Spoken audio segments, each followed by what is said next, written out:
All right, friends, this video is for people who are interested or are already learning and studying Hebrew and Greek. I want to talk about and give you some tips and helps in learning Hebrew and Greek. So the first thing is, I just recently uploaded a video about the importance of learning Hebrew and Greek. So this is meant to be like a companion to that video. So if you haven't watched that video, I encourage you to go watch it. It's the one that I uploaded the day before this one. So I want to encourage people. I encourage everybody to study Hebrew and Greek as they're able to. There's basically, I'm going to offer you two ways to do that. Number one is learn it through a school. I would recommend Tabernacle Baptist Bible College and Seminary in Virginia Beach. I have not gone there. I personally know one of their graduates, and he's also a teacher's aide for the Hebrew class. And I really like their approach to the languages. So this is their website. I'll put a link to it here. But in their graduate program, for example, if you can see here, they do Hebrew, Greek. That's a good amount of Hebrew and Greek for an undergrad. And they also have some biblical linguistics, phonology and speech sounds, and morphology and syntax. So there's some linguistic stuff. And that will really, really help anybody who interacts with the Bible. So you could, and the nice thing about Tabernacle is I believe they offer in-person degrees, but they also offer where you can take classes online, where there's a Zoom class or something at a regular time. It's a live class, so you're able to ask questions and things like that. So I recommend that as well. Now, there is another way you could do it if you're motivated enough, and that is you can use the, I'm gonna set this aside for a minute. You can use the Zondervan Basics of Biblical Greek series, and there's a Basics of Biblical Hebrew. So there are, I don't want you to see too much of my desk because my desk is messy, but so you can order, there's a set, it's called like Learn Basics of Biblical Greek 2.0 and Learn Basics of Biblical Hebrew 2.0. There's also Basics of Biblical Aramaic. And basically you can buy a set where it gives you a bunch of resources. It gives you the textbook, okay? Gives you a workbook. There's an answer key for the workbook to check your answers. There's a cool little chart. But the other thing is they'll give you, I don't have it because I haven't done it this way, but there's DVD lectures done by the authors of, I believe, all three of these books, yeah. So you can read the book. You can listen to the DVD. You can do the workbook exercises, and you can follow the instructions, and there's vocabulary for each chapter. And then you can go back and you can check your work. And if you're diligent enough, you can learn Hebrew and Biblical Greek and all that. You can do it all on your own. And it's not hard, and it'll be, you have to buy the materials, but it's definitely doable. And if you just know somebody maybe who knows Hebrew or Greek, you could reach out to them if you have questions. There's a ton of people out there that would be thrilled to answer any question. I would love it. I love when people ask me questions about Hebrew and Greek. So I recommend going this route if it's something like you feel like you want to do.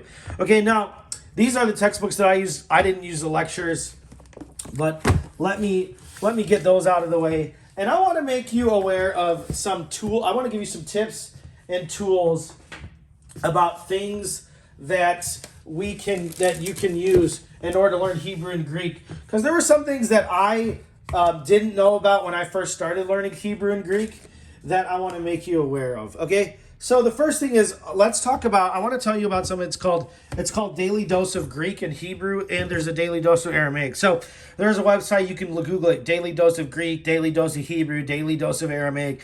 And what it is you can subscribe to your email, or they have a YouTube channel. But every day, I get 3 emails in the morning. I get a Basics of Biblical Greek video, a Basics of Biblical Hebrew video, and a Basics of Biblical Aramaic video. And these videos are 2 minutes long, and I want to give you an example. What it is somebody, the person doing the video, they'll read the Hebrew or Greek, then they'll kind of walk you through it, and it's all done in 2 minutes, so it's very easy and manageable. Unho Pilatos exo prosautus. So I just want to show it to you. Facin. Tina categorian fereta kata tu anthropu tutu. We read now about Pilate, the Roman governor, addressing the Jewish authorities who brought Jesus to him. We read, so Pilate went out, right? Ex-ilthen exo, went outside, outside to them. That is, you can get the idea, and a lot of times we'll go into more detail about individual words. And he says, right, this is a narrative or historical present. You're used to seeing it as lege. Yeah, but so here we're using if you don't know any Hebrew Greek, that's not whatever. That's whatever. But I get these every day, and I watch them. It's a very easy way to just build and refresh and remind and things like that. Okay, so that's Daily Dose of Greek and Hebrew, and I'll put links to all these here. Now then, the other thing now, when you start studying Hebrew and Greek, there is memorization. There's memorizing vocabulary. There's no way to get around it. And a lot of times people will use vocabulary cards. I'm using this one for the script for my video. But, and you write it out, and then you have your stack of flashcards. And I always hated doing it that way. I did it for a little bit. But there's an app out there, and it's called Memrise. Okay, Memrise, okay?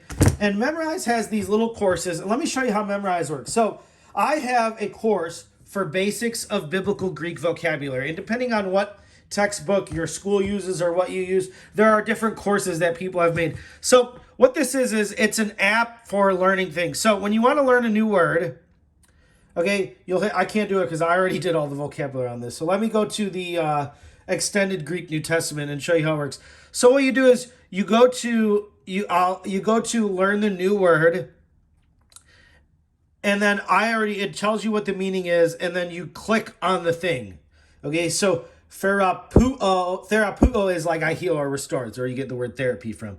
And you click it. Now, if you get a bunch of them wrong, they will add, there's tabs here. There's difficult words, and these are like the ones that you've messed up, and it has you go through them a little bit more thoroughly. So therapuo, it's going to have you flip. What was therapuo is I heal and I restore, okay? And so you can learn new words, and then there's a review. I already did all the review words for this one, but there are review words. Like if you were to go into my Hebrew vocabulary, there are review words. Hopefully that's enough for you to get the idea. I love learning vocabulary. The vocabulary got a lot easier for me when I started using this method, because it's not like just looking at flashcards. You don't have to write the flashcards. A lot of these courses are already made. Like there's a course for basics of biblical Hebrew vocabulary, basics of biblical Greek. As you can see, I have a lot of the Hebrew vocabulary. This has like all the words occurring like 20 times or more or something. And then there's extended Greek New Testament, which is like more. And you can also see I'm using it for Aramaic. And there's a lot of different courses that people make for these. This is called Memrise. I will link you to this app. I'll link to the specific courses if you're interested in them. But I definitely would recommend using this. Oh, the other thing too is not only is that there's a Greek verb paradigm. So this teaches, instead of memorizing, well, you probably could still use some charts, but instead of only looking at a chart or whatever, you can go through, just like you would any other vocabulary, paruse, and then it wants me to figure out what it is. So paruse is a future form. Let's see, it's probably, I'm going to say future active. Okay, I was wrong. Saying that tells you what the real one is, okay? I'm off the top of my head on the spot, okay? That's the Memrise app, okay? I recommend using it. Okay, there's also another app. It's a Hebrew verbs parsing app. This is for keeping up with your verb forms. So you can say what textbook, I just say the Old Testament. You could say so it's going to generate some words for you to parse and to evaluate, and you can pick. So I'm just going to say one time, how many number of words? I just want one word. And then it says, what stem is this? And then I'm not really paying attention here. You could just do the stem, which it'll give you options. I think this is a PL, but I'll just do call. Oh, it's call. And then it'll say, what's the aspect? And you can go all these, it'll tell you. I'm not really paying attention to what I'm doing, but I'm just kind of trying to show you. And then what's the person, gender, and number?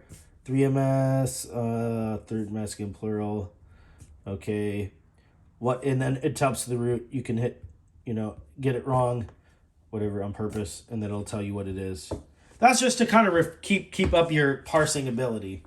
There is one for Greek as well, but I prefer doing the parsing in the Memrise app. The thing about this is you can't really utilize this app until you've gone through like basically all the verb forms and you've learned them all. Otherwise, it's hard. But the nice thing about the Memrise app with the Greek parsing is it's as you learn the verbs, it'll show you the cards. It's not going to show you ones that you haven't learned yet, okay? So, okay, let me talk about something else. So, if you're going to learn Hebrew and Greek, I recommend immediately starting to read from the Greek New Testament and the Hebrew Old Testament regularly, okay? So my favorite thing to do is I use the Logos Bible software app. Now I can understand quite a bit of this. The nice thing about the Logos app is, say, okay, this first word, hasoi. And I go, now I know that means and hasoi, what is hasoi? And let's say I can't remember it. I can tap on the word and it'll give me a gloss. It'll give me some morphological breakdown. Here's a verb here. Let's say I'm like, oh, what kind of verb it is? Oh, it tells you it's a present active participle plural dative masculine. It'll tell you. This is really helpful because I can read and I don't, we're going to talk about interlinears and reader's editions here. This is my preferred way. And I spend typically a few minutes a day reading from this. Sometimes I only get through like one or two verses. And the nice thing about this is you can read it. And if you recognize it, that's great. But if you don't and you're like, I just need some help, you can tap on it. Okay? Now, that's my preferred way. Logos Bible software. By the way, let me show you the Logos Bible software exegetical guide.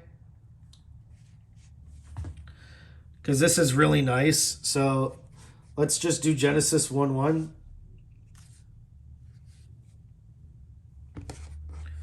Okay, so Genesis 1:1, you can see this Greek. It has a breakdown of the words. This is just a little bit more expanded. On the desktop, it's even more detailed, but this is on my tablet, so it's running like the phone version, the Android phone version of the app. So yeah, I definitely recommend the Logos Bible software app, and I think you can get the TR or Greek Text for either really cheap. It might even be free, so you might even be able to do this stuff with some of this stuff. Maybe I think you can get some of that parsing information for free. I don't know about the lexicons and things like that, but I highly recommend that, okay?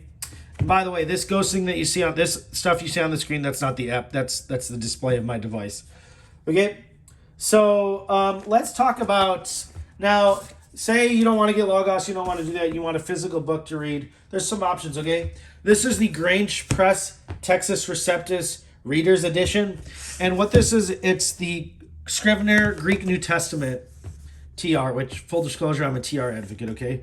And they have any word in the New Testament that occurs 30 times or less. I think it's less than 30 times. They have these footnotes on the side. So, kefa, keramus, and it's going to tell you, I'm sorry, I can't see it on my screen. Kerameus, and it says it's a nominate noun, it's a nominative singular masculine, it means a potter. And then in the back of the book is a lexicon for words that occur 30 times or more. So if you go through like basics of biblical Greek vocabulary, you'll have most of those words. So this is so like if you want to read and you don't want to always be running to a lexicon. So if you're reading and you're like, oh, I don't know what that word is, you could just look on the side. I like Logos better, obviously, because I could just tap, right, on any word and get any word. Doesn't matter how many times it occurs. But some people like physical books. Some people like this. This is a good way to do it. Probably and also, oh, by the way, I also have a Hebrew one. This is the Crossway Reader's Edition. It's based on the Leningrad Codex. Very similar concept. There's definitions for words that are difficult or uncommon, and it'll give you some grammatical information. So the idea for these reader's editions is that you can read without always having to run to a lexicon. And some people don't like these. There's opinions about everything when it comes to these kind of things.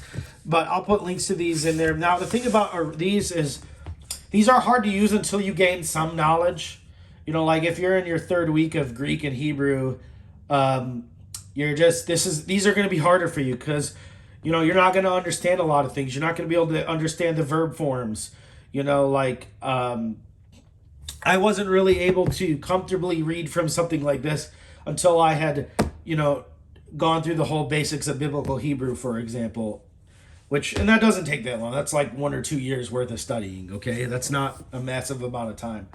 But these are, now, I do recommend that once you as soon as you start learning Hebrew and Greek, you should start reading the Bible in the original languages, even if it's just for a little bit a day. So, one thing, there's a thing out there, and people will tell you not to read these. I disagree. This is what's called an interlinear. Now, this is the green interlinear. Okay, there are a lot of different interlinears you can get. An interlinear, basically what it is it'll have the Greek word. Now, they don't all have these. Some of them have, like, this is a literal translation. This is a King James on the right. Now, here's the Greek word, and then there's a gloss. Eleithon, which means came over. And appa, from. Antiochios, with Antioch, okay? So, like, if you're just beginning and, just to start getting into the language, because when you first start reading in Hebrew and Greek, you're not going to know what these words are. And so this is helpful because it just gets you into reading.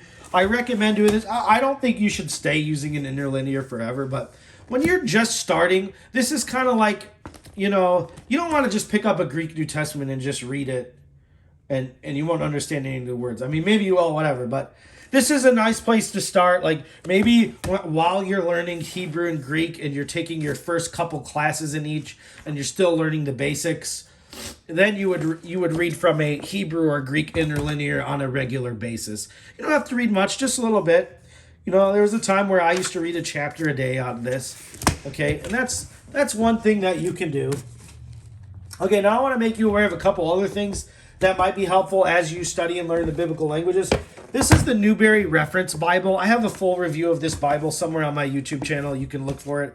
Okay, the interesting thing about this Bible, the guy Thomas Newberry, he was a Plymouth, I think he was a Plymouth Brethren in the late 1800s, and he became fascinated with learning Hebrew and Greek. And he went through the whole English Bible, and he put notations in the text. I believe that's I don't remember, I think that's a perfect tense in Hebrew.